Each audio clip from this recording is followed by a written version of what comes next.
ప్రియమైన దేవుని పిల్లలారా, ప్రభువైన యేసుక్రీస్తు వారి పేరట మీ అందరికీ వందనాలు.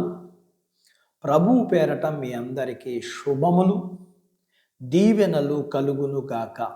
ఈ ఉదయకాలం పరిశుద్ధ గ్రంథము నుండి దేవుని వాక్యాన్ని చదువుకుందాము. యాకోబు రాసిన పత్రిక 1వ అధ్యాయము 22వ వచనాన్ని చదువుకుందాం. మీరు వినువారు మాత్రమే అయ్యుండి మిమ్ముని మీరు మోసపుచ్చుకొనకుండా వాక్య ప్రకారం ప్రవర్తించువారినై ఉండుడి. దేవుడు తన మాటలు మనందరి కొరకు దీవించునుగాక. ఆమేన్. ప్రియమైన దేవుని పిల్లలారా, మన శరీరములో అన్ని భాగాలకి ఒక్కటి కంటే ఎక్కువ పనులు చేస్తాయి. నోరు మాట్లాడుతుంది, తింటుంది కూడా. ముక్కు వాసన చూస్తుంది, గాలి పీలుస్తుంది కూడా. కళ్ళు చూస్తాయి, నిద్రపోతాయి. ఇలా ప్రతి అవయవము ఒకటి కంటే ఎక్కువ పనులు చేస్తాయి. అయితే చెవులకు ఒకటే పని, వినడం. దేవుడు చెప్పిన మాట వినడానికి మనకి దేవుడు 2 చెవులు ఇచ్చాడు. వినటం వల్ల విశ్వాసం కలుగుతుంది.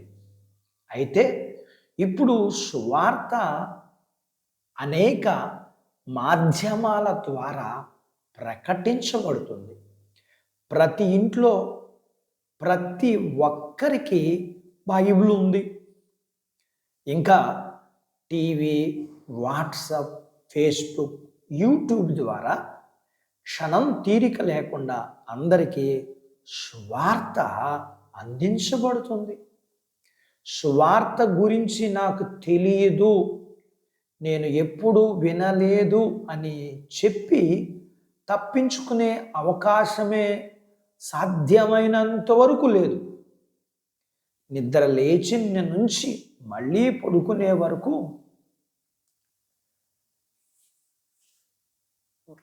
మాధ్యమము ద్వారా వాక్యము వస్తూనే ఉంటుంది.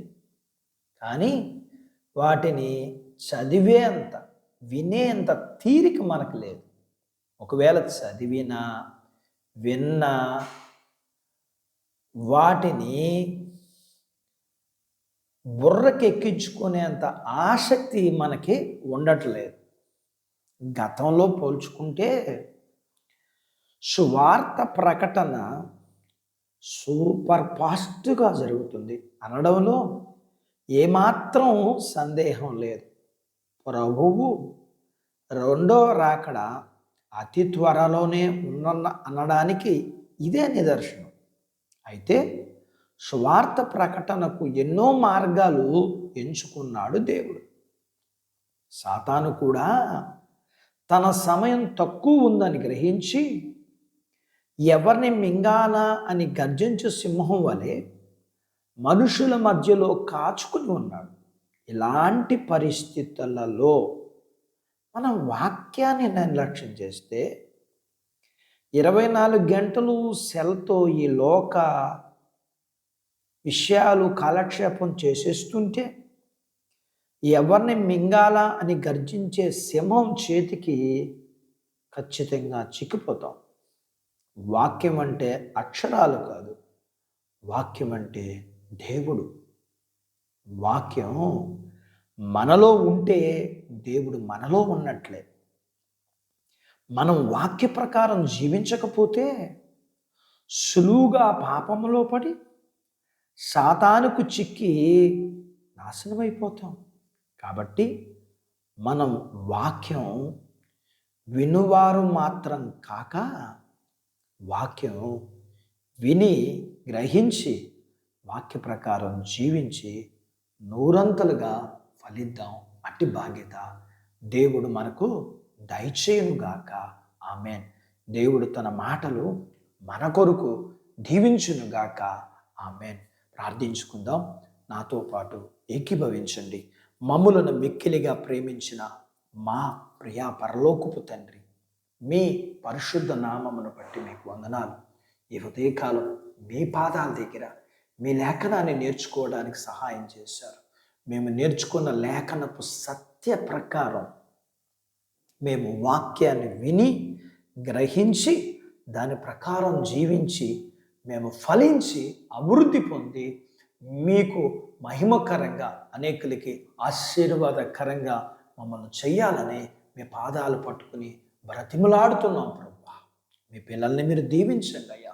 చిన్న బిడ్డలను, యవనస్తులను, వృద్ధులను, స్త్రీలను, పురుషులను దీవించండి అయ్యా. చిన్న బిడ్డలు, యవనస్తులు చదువులో సహాయం చేయండి అయ్యా.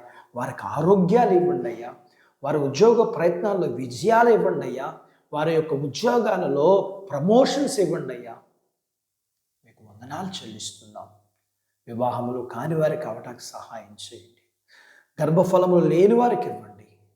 ఇచ్చిన గర్భఫలములకి ఇచ్చిన వారికి, తల్లి బిడ్డలకి సుఖమైన ప్రసూతి, తల్లి బిడ్డలకి ఆరోగ్యాన్ని ఇవ్వండి. మీ పిల్లల అవసరాలు, సమస్యలు, బలహీనతలు, రుణాలు, వీటన్నిటినీ మీరు మీ పిల్లలకి విడుదల ఇవ్వండి.